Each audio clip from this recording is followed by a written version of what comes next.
Welcome to Communication. I'm Kamina, and today we're doing hair talk. Today we're going to talk about the phases of the twist out. For me and my hair, I usually have about 4 phases that I go through with my twist out, and I have to treat each phase differently. Today we're just going to talk about the first 2, and we're going to talk about how do I treat my hair during these first 2 phases. All right, so let's get started.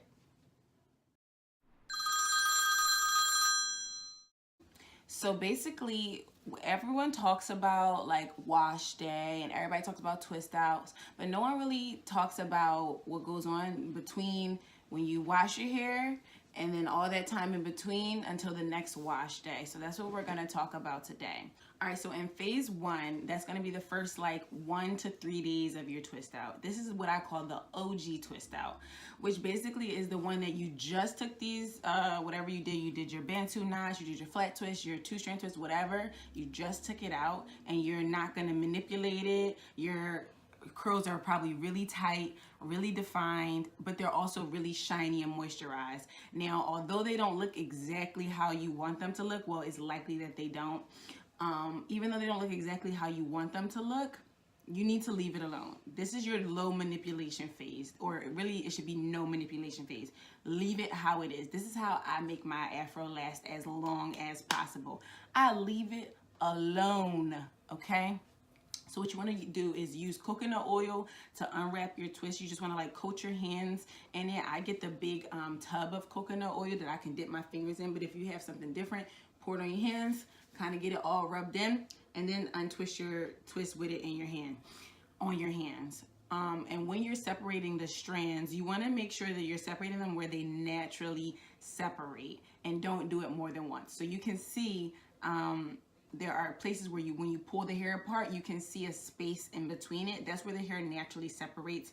And if you don't pull the hair apart where it naturally separates, it's going to cause a lot of frizz, okay? So your fro is gonna really just end up being a big fuzz ball more than it's gonna be actual curls, okay? You're gonna go out, you're gonna wear this style out, whatever, all day. Then when you go home, you're going to protect your hair overnight, every night. Do not skip a night, okay? You need to be protecting your hair every single night, and that keeps your ends safe from snagging and rubbing on different things while you're asleep. It also keeps your hair from losing moisture, okay? You need to use a clean, emphasis on the clean part. You need to use a clean satin, polyester, or silk scarf, bonnet, whatever, or you can even use the pillowcases. Whatever you do, you should not be sleeping on cotton. Cotton basically sucks all the moisture out of your hair. So all that work that you just put in on wash day is pretty much pointless if you use a cotton scarf or a cotton pillowcase, okay? So make sure that you are using the proper material on your hair. It's also good for your face, for your skin, okay? If you're sleeping with your greasy, oiled up, product-filled hair on your pillow, everything in your hair is going right onto your face, and that's not good, okay? So use a scarf every single night so you don't end up with clogged, nasty pores.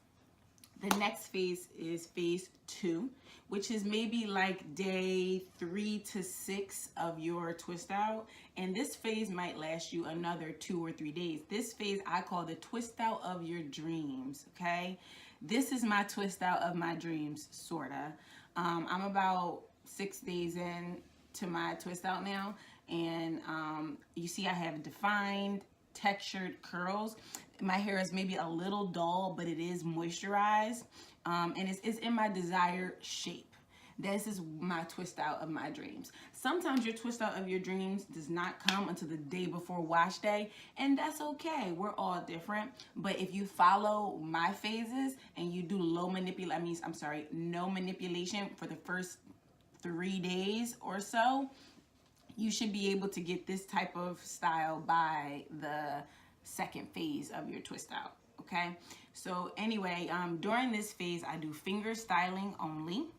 Finger styling means that I only use my hands to separate my curls or to fix my fro. I don't use any combs, I don't use any brushes, I don't use anything except my hands because I don't want to manipulate my hair more than necessary. It's not time to change hairstyles. okay? It's time to stick with your original style that you did, your twist out, your fro, until you cannot do it anymore. And I am still in a state where I can still wear this as an afro. So I'm not gonna change my style until I have to. And I'm still gonna protect my hair overnight, okay? I'm gonna wear my silk satin, whatever, polyester scarf, of course, every single night. But I'm also gonna add some Jamaican black castor oil to my scalp. Now, when I do that, it basically stimulates your scalp and encourages your hair to grow. And when you do it at nighttime, it gives it time for the oil to move from your root, from the root of your hair, from your scalp, all the way down to the ends, okay? So you don't have to like rub this through your hair. You put it in your scalp, leave it alone for the night. By the morning time, your hair should have a little bit more of like a shine to it. You should notice it. Different oils have different benefits. So I use Jamaican black castor oil because I want to stimulate hair growth, but I also use other oils as well, which we can talk about another day. But you should do a little bit of research into different oils and the benefits of different ones to figure out which ones you want to use as far as your routine, your weekly or whatever bi-weekly routine.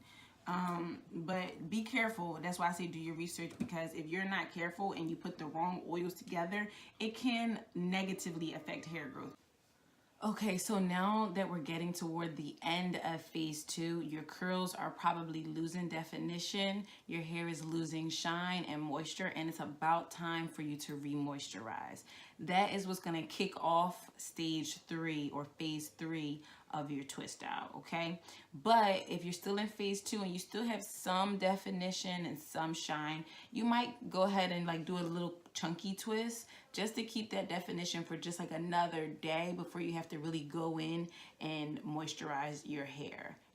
If you have any chance to leave your hair alone, leave it alone, okay? Leave it alone. That's gonna make it last longer. It's gonna make it shed less. It's gonna give you less breakage. All those things, leave it alone. That's like my #1 tip. Leave it alone. So this concludes the first 2 phases of the twist out. If you have any questions about anything that I said in this video, feel free to comment below or write me a message or DM me on Instagram, whatever, and I'll be happy to talk to you about everything that I've talked about today in more detail. I hope you enjoyed watching and I hope you learned something. I'll see you next time on Communication Hair Talk.